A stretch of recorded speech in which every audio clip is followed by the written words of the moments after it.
안녕하세요. 여러분 시스템에 딱 맞는 마이크로 서비스를 도출하기 위한 최적의 방안과 솔루션을 소개합니다. 저는 LG CNS의 대표적인 개발 도구 플랫폼 데브온 ID를 책임지고 있는 황정현 총괄입니다. IT 시스템이 궁극적으로 지향하는 것은 바로 비즈니스 어질리티가 아닐까 합니다. 보시는 그림처럼 거대한 단일체로 구성되어 있는 복잡한 시스템은 비즈니스 어질리티를 제공할 수 있을까요? 이렇게 복잡한 시스템은 비즈니스 요구사항을 아무리 빠르게 적용했다고 하더라도 정확한 이항도 분석을 통한 다양한 테스트를 해야 되고 전체 시스템을 한꺼번에 배포해야 하기 때문에 아주 오랜 배포 시간이 필요할 것입니다. 이렇게 배포된 것 중에서도 아주 조그마한 장애가 발생했다고 하더라도 전체 업무가 마비되는 상황이 올 수가 있습니다. 조금 전에 봤던 아주 복잡한 시스템을 MSA로 전환한다고 했을 때 가장 먼저 떠오르는 4가지 어려운 점이 있습니다. 가장 먼저 거대한 모놀리틱 시스템에서 슬림한 마이크로 서비스를 식별하고 식별한 서비스를 검증하는 문제입니다. 복잡하게 얽혀있는 정보들을 분리해내고 독립적인 마이크로 서비스를 식별한다는 게 말처럼 쉽지가 않기 때문입니다. 또한 서로 간 의존성이 높은 시스템을 개별 마이크로 서비스로 식별하지는 않았는지 주의 깊게 검토를 해보아야만 합니다. 개발 관점에서 보면 어디서부터 고쳐야 하는지도 굉장히 어려운 문제입니다. 각 서비스 경계에 있는 코드들을 정확히 인지하고 있지 않다면 마이크로 서비스 개발은 정말 어렵게 느껴질 것입니다. 비즈니스에 큰 변화가 없이 레거시의 단순한 트랜스포메이션을 원하는 곳에서는 마이크로 서비스 자동 추출이라는 버틀러 서비스가 필요할 것입니다. LG CNS의 다양한 프로젝트 이행 경험을 학습한 인공지능이 여러분의 시스템 특성에 맞게 자동으로 마이크로 서비스를 추천해 줄 수가 있습니다. 자, 그럼 이제부터 데브온 아이디를 통해서 조금 전 했던 고민들을 하나씩 풀어가 보도록 하겠습니다. 간단한 홍보 영상을 먼저 보겠습니다. MSA 프로젝트에서 가장 어려운 부분은 서비스 간 연관성이 적고 독립적으로 배포 가능한 서비스 단위 식별입니다. 데브온 MS 시뮬레이터는 기존 시스템을 서비스 단위로 분석해 크기와 연관관계를 시각화하고 비즈니스 니즈에 맞게 병합하고 분리하면서 최적의 서비스 구조를 시뮬레이션 할 수 있도록 지원합니다. 데브온 MS 시뮬레이터가 수행이 되면 시뮬레이션 결과 보기, 서비스 병합 및 분리, 서비스 저장 및 시뮬레이션 비교 기능을 사용할 수가 있습니다. 마이크로 서비스 각각이 갖고 있는 API 개수와 타 마이크로 서비스와의 데이터 COD 및 조인 쿼리 상관 분석을 확인할 수 있습니다. 마이크로 서비스와 마이크로 서비스 간의 호출 개수와 데이터 사용 개수를 시각화해주고 각각의 우전선 정보를 도구에서 직접 볼 수 있는 뷰어를 통해서 레거시 소스 코드로 바로 갈 수 있는 기능을 제공하고 있습니다. 이전에 수행된 결과에 대해서도 서비스의 병합 및 분리를 통한 다양한 형태로 시뮬레이션을 수행할 수 있고 각각의 시뮬레이션 정보를 저장하고 각각의 저장된 시뮬레이션 정보들을 통해서 한눈에 다양한 시뮬레이션 결과들을 비교 분석할 수 있습니다. 자, 이번에는 직접 도구를 보면서 설명을 드리도록 하겠습니다. 지금 보시는 화면은 규모가 아주 큰 은행 솔루션을 자사 역공학 도구인 데브온 리버스를 이용해서 분석한 다음에 업무 전문가가 선정한 업무에 맞게 마이크로 서비스로 표현한 모델입니다. 그래서 우리가 보통 이러한 모델들을 시뮬레이션 모델이라고 부르고 있습니다. 이러한 시뮬레이션 모델은 동그란 원들과 화살표로 이루어져 있습니다. 이 동그란 원들은 업무를 분석한 다음에 업무 분석가들이 에지에 있는 레거시 시스템의 패키지 경로 그리고 테이블, 정규식도 가능하고 아니면 풀명도 가능하고요. 패키지 경로와 테이블 경로를 기준으로 레거시를 기준으로 서비스의 묶음을 정리를 합니다. 이 묶음을 가지고 시뮬레이션을 실행을 하면 지금과 같은 시뮬레이션 모델이 완성이 되는데요. 우리가 표현하는 이 시뮬레이션 모델의 서비스 동그라미는 마이크로 서비스라고 보시면 될 것 같아요. 업무 전문가가 분석했던 업무의 서비스 단위라고 보시면 될 것 같습니다. 이 마이크로 서비스가 갖고 있는 API 개수가 최상단에 올라오게 되고요. 좌측 하단에는 분산 트랜잭션 개수. 그러니까 여신이라고 하는 마이크로 서비스가 업무 공통이라든가 고객, 수신, 상품이라고 하는 내가 타겟으로 잡았던 마이크로 서비스가 서비스 쪽 다른 마이크로 서비스겠죠. 다른 마이크로 서비스에 의해서 이루어지는 분산 트랜잭션 개수가 몇 개냐, 그리고 조인 쿼리가 몇 개냐 라는 걸 보여주게 됩니다. 이러한 마이크로 서비스가 갖고 있는 API 개수, 그리고 분산 트랜잭션 개수, 그리고 조인 쿼리의 개수, 그리고 서비스와 서비스 간의 호출 관계, 이러한 의존성들을 조합을 해서 우리가 시뮬레이션 포인트라는 걸 저희가 제공을 하고 있습니다. 그래서 이제 이러한 시뮬레이션 포인트는 나중에 어떻게 활용되는지 설명을 드리도록 하겠습니다. 지금은 저희가 이 마이크로 서비스를 29개를 표현을 했기 때문에 서비스 간의 디펜던시가 복잡할 수밖에 없습니다. 그래서 좀 더 좀 집중해서 뭔가를 좀 보고자 할 때는 호출 관계를 다 꺼놓으시면 됩니다. 호출 관계를 꺼놓으면 마이크로 서비스와 마이크로 서비스들만 보이게 되겠죠. 자, 이 중에서 내가 호출 관계만 보고 싶다, 아니 데이터 상관 분석 좀만 보고 싶다 라고 했을 때는 CRUD만 선택을 해주시면 되고요.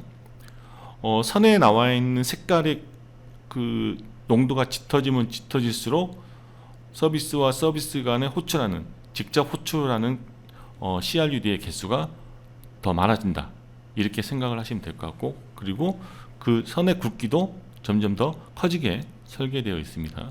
그래서 상품에서 여신으로 호출하는, 직접 호출하는 CRUD 개수가 이렇게 구성되어 있다라는 얘기고요. 이를 제가 더블 클릭을 하게 되면, 상품이라는 마이크로 서비스에서 여신이라고 하는 마이크로 서비스로 호출하는 부분, 그 위치를 직접 연결을 시켜주게 됩니다. 그래서 여기 가보면은 전체 449개의 기능에서 크리에이트는 35개를 하고 있고, 셀렉트는 684개, 업데이트는 35개를 하고 있습니다. 이렇게 쭉 정보가 제공이 되고 있고요. 그리고 각각에 대해서도 이렇게 선택을 하게 되면 세부적으로 디테일하게 정보를 보여주게 되고, 얘는 현재 이쪽 소스 위치에서 얘를 호출을 하고 있고, 이 호출하는 쪽에서 여신에 있는 특정 테이블을 내가 셀렉트를 하고 있네요. 그렇죠? 그럼 내가 어떻게 셀렉트를 하고 있는지 보고 싶으면 더블 클릭을 하게 되면 내가 어떤 쿼리에서 얘를 직접 셀렉트를 하고 있구나 라는 걸 확인을 할 수가 있습니다. 이거는 시사하는 바가 큰데요. 에지이지 같은 경우에는 상품과 여신 DB가 하나의 통 DB로 있었을 가능성이 크죠. 그렇기 때문에 상품에서 사용하는 SQL에 여신 쪽에 있는 테이블을 조인하는 쿼리가 사용이 됐을 거고요. 자, 지금 2B에는 우리가 지금 시뮬레이션 했던 것처럼 상품과 여신을 서로 독립적인 마이크로 서비스로 식별을 하고자 합니다. 그러면 레거시처럼 상품에 있는 마이크로 서비스에서 여신 쪽에 있는 테이블을 조인을 할 수가 없겠죠. 물론 이제 2B 마이크로 서비스의 인프라 설계를 어떻게 할지에 따라서 달라지겠지만, 이제 2B의 마이크로 서비스를 분리를 했을 경우에 DB도 분리를 한다라는 이제 가정에서 본다면 말이죠. 그러면은 이제 우리가 상품에서 여신에 있는 테이블 조인이 불가능하기 때문에 우리가 알려주는 거죠. 시뮬레이터에서 여러분의 시스템, 여러분의 레거시 시스템에서 상품에 있는 서비스와 상품에 있는 DB, 그리고 여신에 있는 서비스와 여신에 있는 DB가 이렇게 만약에 분리가 된다고 했을 때 여러분이 갖고 있는 쿼리 그리고 소스의 이 부분들은 수정을 하셔야 됩니다 라고 저희가 알려드린 겁니다. 자, 지금까지는 마이크로 서비스와 마이크로 서비스 간의 직접적인 DB 참조 관계에 대해서 살펴보았고요. 상품이 바라보는, 상품이 여신에 있는 테이블을 사용하는 게 크리에이트가 35개, 뭐 리드가 684개, 업데이트가 35개, 딜리트는 없네요. 이렇게 사용을 하고 있다라는 거는 마이크로 서비스와 마이크로 서비스 간의 관계인 거고요. 제가 전에 그 마이크로 서비스가 갖고 있는 트랜잭션, 분산 트랜잭션 개수와 조인 쿼리의 개수도 저희가 제공을 한다고 그랬죠.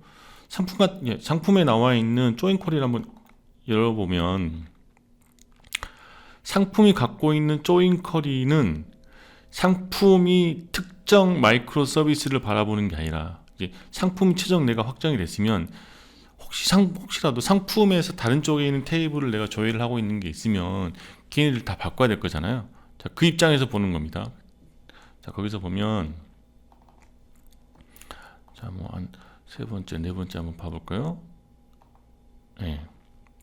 이렇게 보면 상품에 있는 특정 API에서 업무 공통에 있는 테이블을 내가 지금 셀렉트를 하고 있어요. 그리고 상품에 있는 특정 함수에서 보니까 쿼리에서 여신에 있는 테이블을 4개를 지금 셀렉트를 하고 있습니다. 하고 있죠. 이런 식으로 얘 같은 경우는 상품이라고 하는 마이크로 서비스가 전체 모든 다른 마이크로 서비스 쪽에 있는 마이크로 서비스와의 연관관계라고 보시면 될 것 같고요. 그거를 이제 우리가 지금 분산 트랜잭션이라는 거는 상품이라는 놈이 다른 쪽에 있는 마이크로 서비스의 함수를 호출을 해서 그 함수를 호출하는 놈이 다른 쪽에 있는 테이블을 COD 하는 개수라고 보시면 될 것 같고요. 조인 쿼리는 상품이라는 마이크로 서비스가 상품이 아닌 타 마이크로 서비스에 있는 DB를 조회를 하는 케이스가 발생하는 경우에를 우리가 카운트해서 올려주는 겁니다. 그래서 그리고 이 같은 경우에는 우리가 보통은 이렇게 마이크로 서비스에 대한 분산 트랜잭션이나 조인 쿼리가 많으면 많아질수록 어때요? 얘가 다른 쪽 마이크로 서비스와 연관도가 훨씬 높다는 거고 그만큼 독립적인 서비스로 식별하는 게 쉽지가 않다는 거죠. 그래서 이런 경우에는 저희가 별로 권장을 하지 않는 케이스가 되게 이게 분산 트랜잭션이나 조인 쿼리가 확실히 많은 경우에는 얘는 독립적인 마이크로 서비스로 가기는 좀 쉽지는 않을 것 같습니다. 라고 우리가 판단을 할 수가 있겠죠. 자, 그럼 이번에는 데이터를 빼고 이제 함수 호출 관계를 한번 살펴볼게요. 함수 호출 관계는 이 마이크로 서비스 개수가 워낙 많다 보니까 어쩔 수 없이 뭐 개수가 유지가 되고 있습니다. 워낙 많죠. 그래서 자세히 뭐 볼 경우에는 여신과 업무 공통, 여신과 고객 이렇게 연결되는 선 있죠. 선을 갖다 대면 이렇게 하이라이팅이 됩니다. 여신에서 업무 공통, 이렇게 여신에서 업무 공통 1459개를 호출하고 있네요. 더블 클릭을 해서 한번 실행을 시켜보면 여신이라는 마이크로 서비스에서 업무 공통이라고 하는 업무 공통의 마이크로 서비스 쪽에 있는 API를 1459개를 현재 호출하고 있다라는 거고, 이제 현재 이제 레거시 기준이죠. 2B로 갔을 때는 1459개 쪽 소스에서 뭐 이제 2B의 어떤 아키텍처가 결정이 될지 모르겠지만 일반적으로 치면 우리가 이제 REST API로 호출하는 걸로 다 변경을 해야겠죠. 그래서 더블 클릭을 해서 가보면 자, 그 여신에 있는 특정 함수 한번 가볼까요? 여신에 있는 특정 함수에서 얘가 지금 보니까 업무 공통인가 봐요. 업무 공통에 있는 특정 API를 이렇게 호출하고 있는 부분이 있어 라고, 그러면 이 부분을 우리가 이제 고쳐야겠죠. 뭐 2B 어플리케이션 아키텍처가 확정이 되면 거기에 맞게끔 변경을 하시면 됩니다. 자, 그러면 우리가 이제 크게 두 가지 관점에서 마이크로 서비스와 마이크로 서비스 간의 호출하는 호출 디펜던시, 그리고 데이터에 관련된 디펜던시를 우리가 분석을 해줘서 정보를 제공해주고 있고, 그거는 우리가 실제 구현하는 관점에서는 되게 유용한 자료가 될 거고요. 우리가 서비스를 식별을 한다는 과정에서 놓고 보면 서비스가 각각이 갖고 있는 분산 트랜잭션과 조인 쿼리의 개수가 사실은 얘는 이제 서비스를 우리가 식별할 때는 사실 더 많은 기준을 우리가 더 줄 수가 있겠죠. 그래서 우리가 서비스가 갖고 있는 분산 트랜잭션과 서비스가 갖고 있는 조인 쿼리는 우리가 해당 서비스를 평가할 때 좀 많이 사용을 하시면 좋을 것 같고요. 그리고 서비스와 서비스 간의 호출 관계라든가 혹은 CRUD 디펜던시 정보는 물론 이제 서비스를 우리가 평가를 할 때도 이제 많이 사용을 할 수도 있지만 최종 서비스가 평가가 되고 난 다음에 서비스를 구현하는 시점에 훨씬 더 많은 도움을 줄 수가 있을 것 같습니다. 시뮬레이션 모델이라고 그랬잖아요. 그래서 시뮬레이션 모델인데 처음에 한번 세팅했던 기준으로 시뮬레이션을 할 수만 있다면 시뮬레이션 모델이라고 부르기 좀 그렇죠. 시뮬레이션 모델 같은 경우에는 각각의 업무 간의 통합도 가능해지고요. 통합이 됨으로써 원래가 갖고 있었던 디펜던시와 내가 갖고 있었던 디펜던시들이 다 통합이 돼서 이렇게 통합이 됩니다. 통합이 돼서 내가 하나의 마이크로 서비스로 합쳐졌을 때 이렇게 쭉 디펜던시가 좀 커지는 걸 확인을 할 수가 있습니다. 이런 식으로 업무 대응이 어마어마하게 커졌죠. 혹은 서비스를 식별을 하고 보니 원래 그 이쪽 업무 대행 서비스 군에 보니까 야, 상품은 따로 빼야 되는 거 아니야? 라고 또 의사결정이 될 수가 있습니다. 그렇죠? 업무 대행에 걸리는 상품 같은 경우에 이렇게 서비스 간 호출 관계도 있고 직접 DB 액세스 관계도 이런 정보들을 저희가 제공을 하고 있고요. 분산 트랜잭션이라든가 조인 쿼리 같은 경우도 이렇게 다 제공을 하고 있습니다. 이거 보고 야, 상품은 좀 빼내자. 마찬가지로 선택하고 이렇게 분리하게 되면 상품이 업무 대행 마이크로 서비스에서 이렇게 분리가 되는 것을 확인을 할 수가 있습니다. 의미가 있는 변화가 있을 경우에는 시뮬레이션 모델들을 저장을 하고 저장된 시뮬레이션들을 좀 비교를 해볼 필요가 있겠죠. 그래서 시뮬레이터에는 그동안 저장했던 시뮬레이션 모델들을 한꺼번에 비교를 해주는 기능을 갖고 있습니다. 그래서 다양한 팩터들이 있어요. 서비스가 갖고 있는 분산 트랜잭션이라든가 조인 쿼리 개수라든가 해당하는 마이크로 서비스가 타 마이크로 서비스 간에 갖고 있는 디펜던시 정보들을 분석을 해서 시뮬레이션 포인트를 부여를 하고 시뮬레이션 포인트가 가장 낮다라고 하면은 대부분 MS 시뮬레이터가 제공하는 관장하는 가장 밸런싱이 잘 되어 있는 마이크로 서비스 구조라고 저희가 추천을 하고 있습니다. 마이크로 서비스를 식별하는 것 자체가 굉장히 힘들고 기나긴 여정입니다. 복잡한 레거시 시스템에서 다양한 이해 당사자들이 모여서 한 땀 한 땀 개별 마이크로 서비스를 식별한다는 게 정말 복잡하고 어려운 일이기 때문입니다. 그래서 MSA 전문가의 인사이트를 빌리지 않더라도 다양한 마이크로 서비스 데이터를 학습한 인공지능이 마이크로 서비스를 자동으로 추천해주는 기능을 제공하고 있습니다. 병합 강도와 마이크로 서비스 개수라고 하는 두 가지 기준만 선택하면 마이크로 서비스를 자동으로 추천해주고 있습니다. 병합 강도가 높으면 높을수록 마이크로 서비스는 더 쉽게 병합이 될 것이기 때문에 마이크로 서비스의 개수가 줄어들 수 있고 명시적으로 원하는 마이크로 서비스의 개수를 지정해서 추출할 수도 있습니다. 자, 이번에는 직접 도구를 보면서 설명을 드리도록 하겠습니다. 지금 보시는 화면은 AI 기반 마이크로 서비스 자동 추출 화면이고요. 마이크로 서비스 개수를 뭐 한 10개나 20개 혹은 15개 이렇게 목표 개수를 정의를 한 다음에 AI가 그 개수에 맞게 서비스를 식별하게 할 수도 있습니다. 그래서 서비스를 한 20개로 놓고 마이크로 서비스를 생성을 하면 목표 서비스 개수에 맞는 가장 최적화된 마이크로 서비스를 추천을 해주고요. 뭐 20개는 좀 많은 것 같아. 우리는 한 10개 정도 되지 않을까? 혹은 뭐 한 12개? 8개.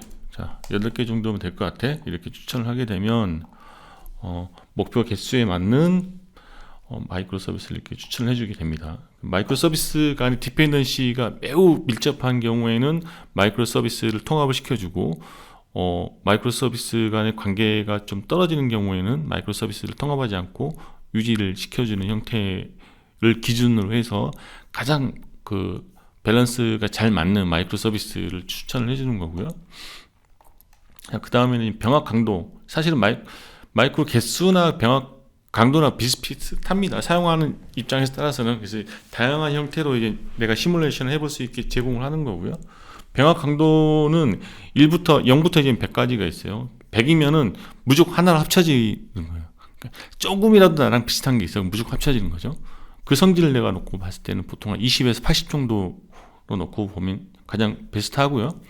내가 70 정도 놓고 하게 되면 70을 한번 해볼까요? 70을 해보면은 마이크로 서비스 간의 디펜던시가 어때요? 비슷한 놈들은 좀 많이 합쳐지려고 할 거예요. 그렇죠? 이번에는 한번 90으로 한번 해볼까요?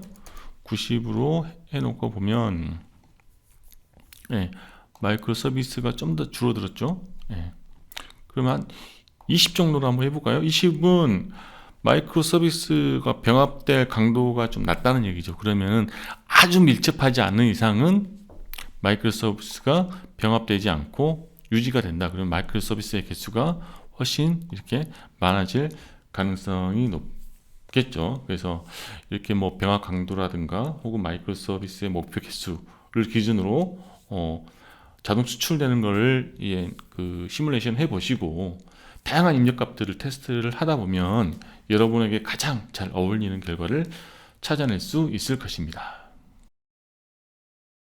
아직 구현되지도 않는 미래의 마이크로 서비스를 시뮬레이션 할 수 있다는 것은 MSA 전환을 준비하는 사람들에게는 아주 좋은 아이템이 될 것이라고 확신합니다. 그러면 여러분의 시스템에 대부분 MS 시뮬레이터를 사용하기 위해서는 뭐가 필요할까요? 이는 대부분 리버스라고 하는 영향도 분석 도구를 통해 레거시 분석 정보를 제공받아야만 가능합니다. 특히 일반적인 영향도 분석 도구와는 다르게 대부분 리버스는 2B 마이크로 서비스 예측 정보도 함께 전달을 함으로써 과거와 미래가 단절되지 않고 시밀리스하게 연결이 될 수 있게 해주는 여러분의 튼튼한 다리가 되어줄 것입니다. 지금까지 최적의 마이크로 서비스를 도출할 수 있는 방안에 대해서 설명을 드렸습니다. 시스템을 자동으로 분석하고 설계 단계 때부터 미래 서비스를 시뮬레이션 해보고 코볼에 익숙한 전문가들도 혹은 업무에 미숙한 자바 개발자들도 큰 어려움 없이 MSA 세상에 진입할 수 있도록 대본 아이디가 도와드리겠습니다. 감사합니다.